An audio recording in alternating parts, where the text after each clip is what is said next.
I want to conclude our discussion of the Great Divorce very briefly. I didn't get through everything I wanted to there.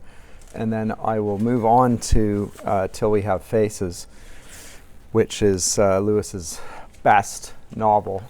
So I don't want to shortchange that either. I have 2 classes on it, and I'll probably push that one into the next component as well. And I'm going to find that I don't want to shortchange myself on any of the work, so that eventually I'll run out of time.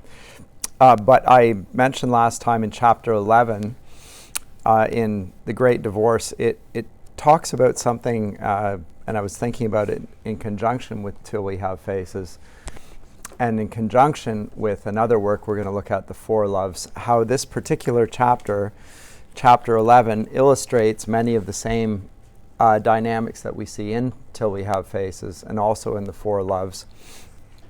In particular, at the outset, and I did mention last time, Pam, the figure of Pam and her love of her son, and what Lewis calls familial love, or storge in The Four Loves, he'll call it, using the Greek word. And then later on, there will be another ghost, and I can't remember if we're given a name for the ghost, but that ghost is experiencing erotic love, so eros, so another variety of love. And Lewis says in The Four Loves that each of the loves is in itself not bad, in fact is good. So we love things, and love, which in Dante is the organizing principle of all things, is always a good thing. God created us, God who is love, created things by love, and we are to love them, but we're not to love them for their own sake. And I spoke about this last time. But each of the loves held to itself ultimately becomes the inversion of what it really ought to be. So it doesn't become love, it becomes lust. And it becomes, rather than something that ennobles us, it becomes something that degrades us. And not only degrades us, but degrades the object of our love. So the Pamela here at the outset, the mother, who loves her son, and probably genuinely does love her son, in the end wants to possess her son. And so what the love that ought to free him and liberate him and nourish him, which it would have done once when he was young, now constrains him. She doesn't want to let her son go. She doesn't want him to have his own personality and identity. She wants him to remain the little boy he always was, and wants to curtail his freedom. So it's almost like she's his enemy. And that's because the love that she has is a self-absorbed one. It's need love rather than gift love. He presents that in The Four Loves, this sort of dichotomy. So it's something that we try and hold on to and possess, and to make all about us. If you want to use that old image of the cosmology, it circles around us rather than circling around heaven. And all the loves in themselves, there's an element to love that we do need it, of course, and not just give it.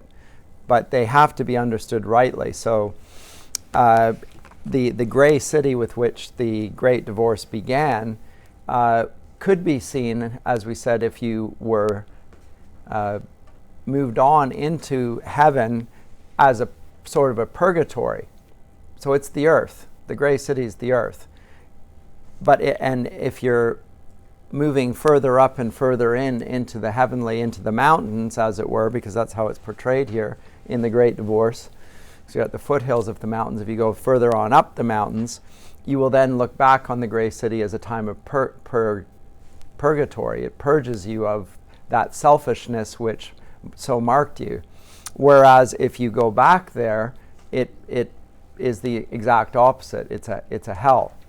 And it becomes ever more so. And he also talked about it becoming, even though it seemed so tasteful and so consuming at the time, it becomes progressively thinner and less satisfying. And the selves which believe that they are doing things out of their self-interest become smaller and smaller and thinner and less satisfied even with the thing that they're obsessed with. So it's almost the portrait of an addict. But he says that addiction, that characteristic of an addict where people look from the outside and see this person is consuming themselves. Think of a heroin addict. They get paler and thinner and obsessed with one thing, namely the next, the next hit from their drug. From the outside, everybody's looking on with horror at this person. But the person himself can't see it that way. Lewis says that all sins do that. So it's not just what we call a drug that does that. All loves, when they are not ultimately related to God, become that sort of a destructive force on the personality. And so he portrays that in Pam. I did think I talked about Pam a little bit. But the Spirit says, and here's the point here, says, human beings can't make one another really happy for long. And the second reason why you need to give it up is for your own sake. He wanted your merely instinctive love for your child, tigresses share that, to turn into something better. He wanted you to love Michael as he, that is God, understands love. You cannot love a fellow creature fully till you love God. Sometimes this conversion can be done while the instinctive love is still gratified. But there was, it seems, no chance of that in your case. The instinct was uncontrolled and fierce and monomaniac. Ask your daughter or your husband. Ask our own mother. You haven't once thought of her. So the mother, who also has a mother, thinks not of her own mother and how her own mother acted. And that's interesting. So, because of course her mother is in a superior relationship to her, whereas the child is dependent on her. But she can't suggest that her mother is, unless her mother becomes so infirm that she's literally unable to function as herself. She always has an inferior relation. So there's something of the pride that's being identified in all this. And then her response to this is Pam's, this is all nonsense, cruel and wicked nonsense. What right have you to say things like that about mother love? It is the highest and holiest feeling in human nature. And then the brother, Pam, who's the spiritual figure now. Pam, no natural feelings are high or low, holy or unholy in themselves. They are all holy when God's hand is on the rein. They all go bad when they set up on their own and make themselves into false gods. So that's the point. The love is a holy thing. Each form of the love, and you'll talk about the familial love, the storge, the brotherly love of philia, the erotic love, and then finally the love of God, which he calls agape love, which is the self-giving love, which no human of their own actually experiences. It is the love of God, which people can also possess, but only when they're possessed of the Holy Spirit. So that love we are naturally incapable of. But the other three loves he describes as infinitely problematic because we tend to set them up as gods. So the familial love, the love of the mother for the child, the mother can very easily misinterpret that and understand that that is the organizing principle of all things because it's so powerful and so initially so obviously needed by the child. So there's a necessary conversion of love in that. So that's how the familial love was. Let me come to the other creature, which speaks of erotic love. And I wanted to note a few interesting things about this. But eventually the teacher MacDonald pulls Lewis away from the mother and her daughter because she says that the conversation would just keep on going because the mother does not want to be pulled away from what she loves, namely her own love, which is not really loving at all in the end. It's just possessing, it's destroying all her relationships. And a little conversation there, and Lewis is puzzled by this, and Lewis asks MacDonald, "Is there hope for her, sir?" And she says, "Aye, there is." He says, "Aye, there is some. What she calls her love for her son has turned into a poor, prickly, astringent sort of thing. But there's still a wee spark of something that's not just herself in it. That might be blown into a flame. Then Lewis's response, then some natural feelings are really better than others? I mean, are a better starting point for the real thing? Better and worse. There's something in natural affection which will lead it on to eternal love more easily than natural appetite could be led on. But there's also something in it which makes it easier to stop at the natural level and mistake it for the heavenly. So the higher forms of love, of which erotic is the highest, which is why we write poetry about love, which is why we watch drama about romantic love and so forth, which is why it's the central to epics like the Aeneid, right? Think about Dido and Aeneas, which is why it's at the uppermost reaches even of Dante's Inferno. And the thing that Dante himself is subject to, he falls as if dead because he wrote himself these sort of love poems. So those things are the closest, and yet in some ways they're the most deceptive and the most dangerous, because they are somewhat closer because they love the other, they don't love yourself. And Lewis then comes to characterize the four loves in this way as well. Familial love is about the familiar. Filial love, you don't look at the other person, you look at a common good. So you stand shoulder to shoulder. And you can add to your friendship without diminishing the love, he says. Whereas erotic love insists on exclusivity. That's its nature. You love the other. There can be no other. It's that sort of thing. And that is then the subject matter of Till We Have Faces, the story of Cupid and Psyche, because Cupid is the son of Eros, Aphrodite, goddess of love.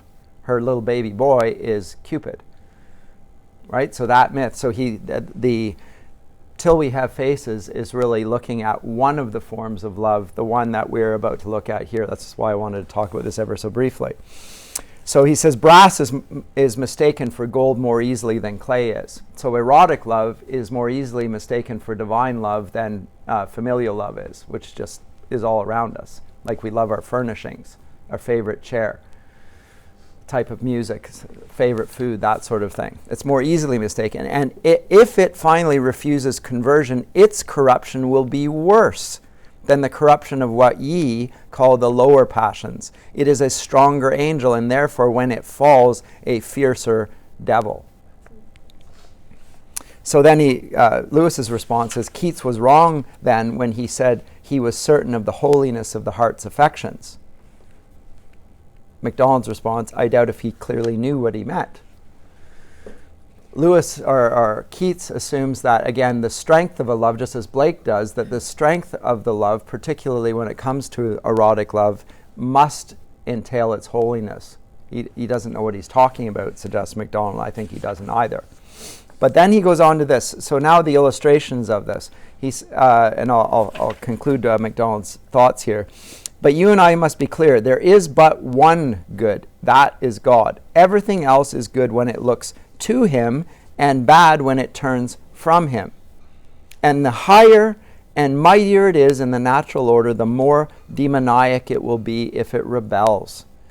It's not out of bad mice or bad fleas you make demons, but out of bad archangels.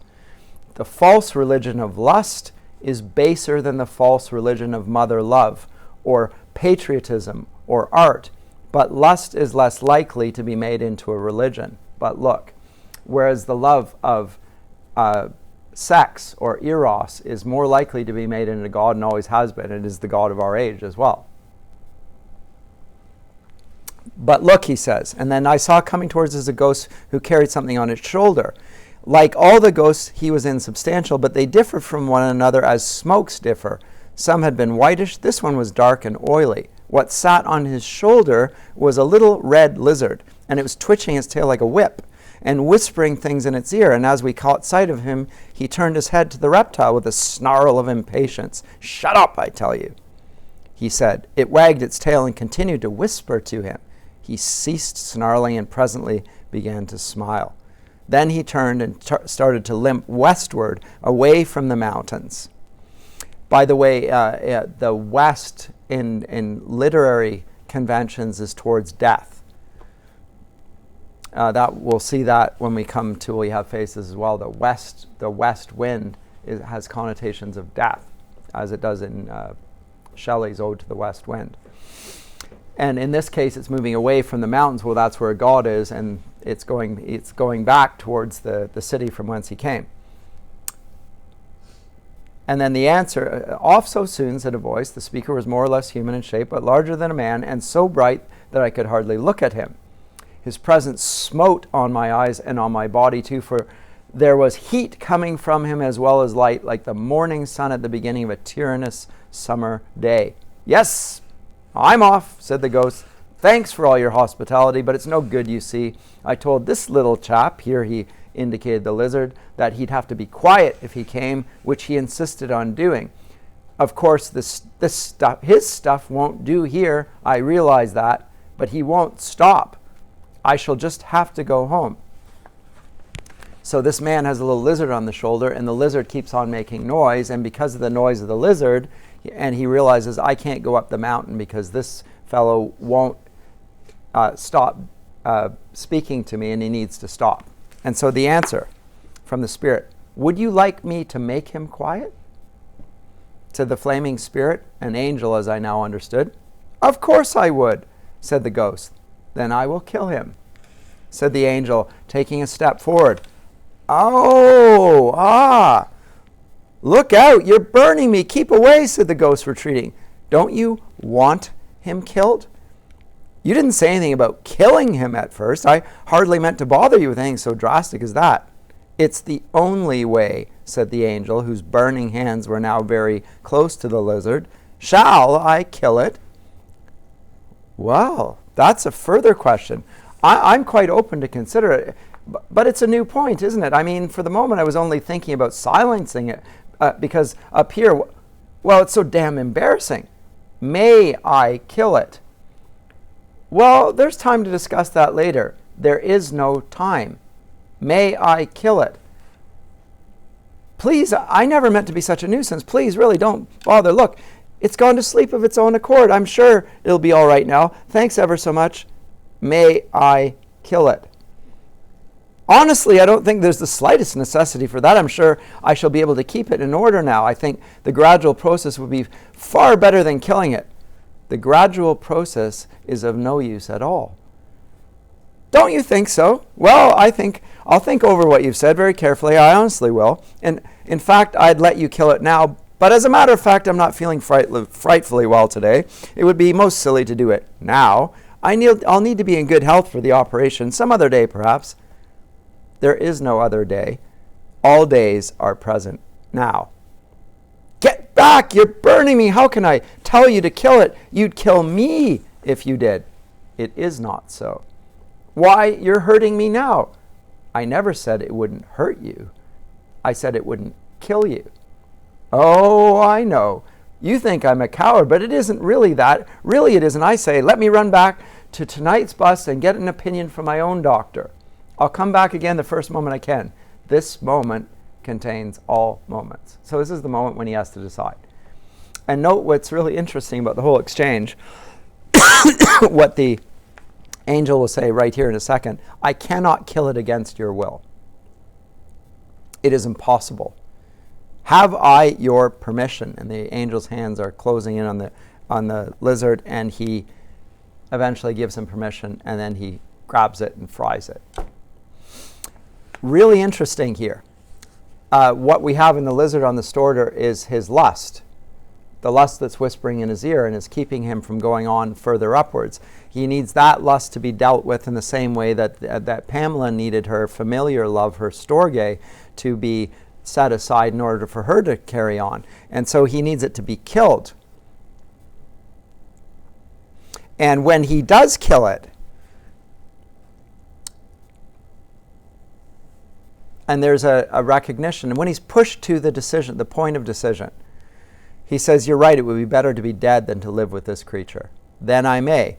Damn and blast you. Go on, can't you? Get it over, do what you like, bellowed the ghost, but ended whimpering, God help me, God help me, because he can't even imagine it.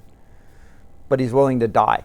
He's willing to, at that point, then the ghost grabs it, and the ghost gives a scream of agony such as never heard on earth. The burning one closed its crimson grip on the reptile, twisted it while it bit and writhed, and then flung it broken-backed on the turf. Ow! That's done for me, gasped the ghost, reeling backwards.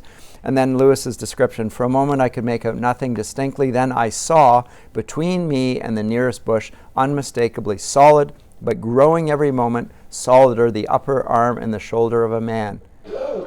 So the man himself becomes more of what he was.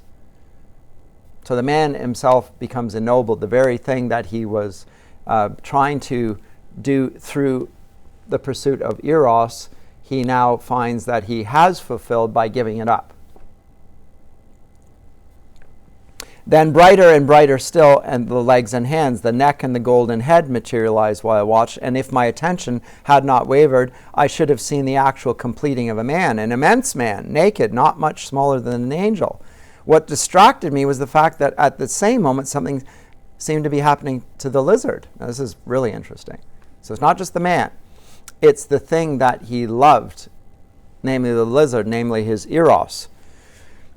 At first I thought the operation had failed. So far from dying, the creature was still struggling and even growing bigger as it struggled. And as it grew, it changed. Its hinder parts grew rounder. The tail, still flickering, became a tail of hair that flickered between huge and glossy buttocks. And then eventually, of course, he grows and becomes what? A huge horse. A majestic stallion. Am I right in thinking that the lizard really turned into the horse? Asked Lewis. Aye, but it was killed first. You'll not forget that part of the story, says MacDonald. So it didn't get transformed. It wasn't a metamorphosis. It's not it's not an evolutionary process. A death happened and a resurrection. Crucial point. You'll not forget that part. It actually died. He needs to make that point. Now, nothing, and then he goes on to say, I'll try not to forget that, but does it mean that everything that is in us can go on to the mountains? Nothing. Not even the best and noblest can go on as it now is.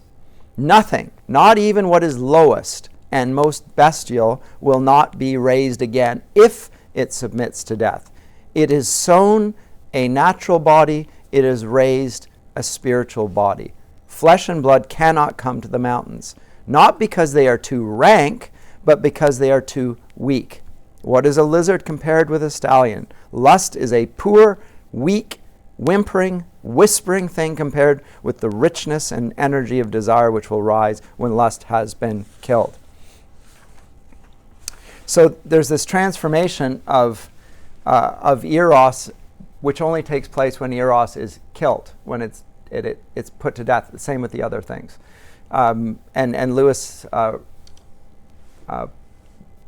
directly evokes scripture on that. So it's a spiritual body that rises up, whatever that means.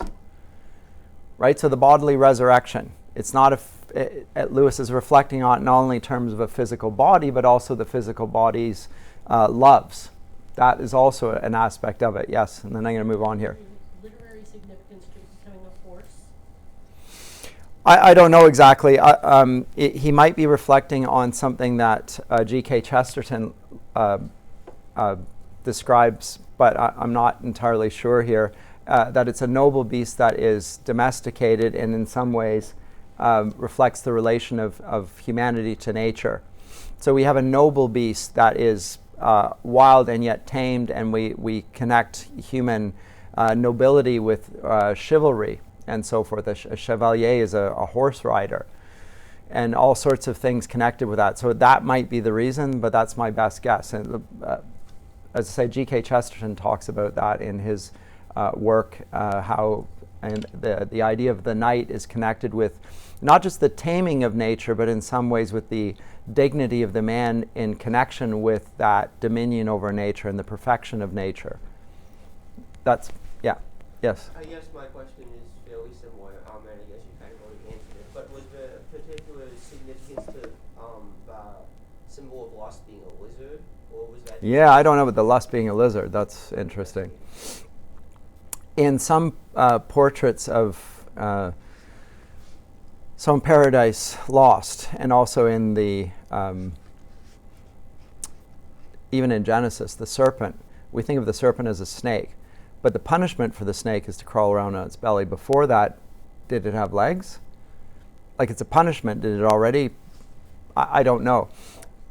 But there's some suggestion, I've seen it in some paintings, that the serpent before the fall, in fact, had legs, in which case the serpent is more like a dragon, as it's portrayed in Revelation 12, the great dragon, connected with the serpent in the garden, right? So anyway, in any event, even if it did, it would be a symbolic thing. But yes, it could be a symbol of the serpent in the garden and the voice of sin, which is always related to, again, are you going to obey God and give yourself to obedience even though you can see no reason for it, or are you going to do what's right in your own eyes? Right? The only reason that God forbids the tree of the knowledge of good and evil is he has to have some sort of pledge of obedience. But there's nothing poisonous about the fruit. When they eat the fruit, they don't die. But they have broken fealty with God when they choose to disobey. So that's really what it is. And then in the next chapter, and I'm going to stop just for sake of time, and I really want to get on till we have faces. Sarah Smith of Golders Green is presented, and she is presented in many ways as the antithesis of this. She's a very common woman, yet she's one of the great ones of heaven. She comes down much like Beatrice does for Dante to try and bring her husband, who's a great tragic figure. He's called a tragedian in this work. And she is the sort of the apotheosis of earthly goodness.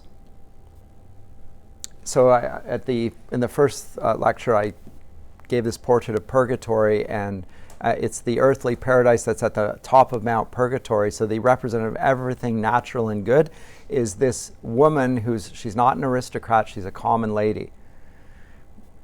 And all of that common goodness is expressed here in Sarah Smith. And she has and in Dante's in Purgatorio, by the way, it's at that point in the Purgatorio when Beatrice comes and meets Dante after he's ascended Mount Purgatory, and there's a handoff. Virgil has to go back to limbo, and Beatrice picks it up at that point. So it's at the utmost, the earthly paradise, where there will be where he is now like an earthly Adam, and she like the equivalent of an Eve, an unfallen creature. So there's this apotheosis of the natural goodness of the earth being represented there. Now, that does not get you to heaven, but it's closer in that sense because it's been purged of the sins in there. And in Dante, all of the pilgrims walking up Mount Purgatory have 7 P's on their foreheads, and the P is for peccatum, sin. And as one ascends that mountain, the P's start to disappear. At first, they're burnt in your foreheads, and they start to disappear. You get to the top, and it's all burnt away, just like this. That yourself and the sin has been discarded. But note here, it happens through a choice. The figures have to choose to give up their lives. And that choice, Lewis makes a big deal of that moment of choice. Any final comments or questions on that before I move to the wonderful Till We Have Faces?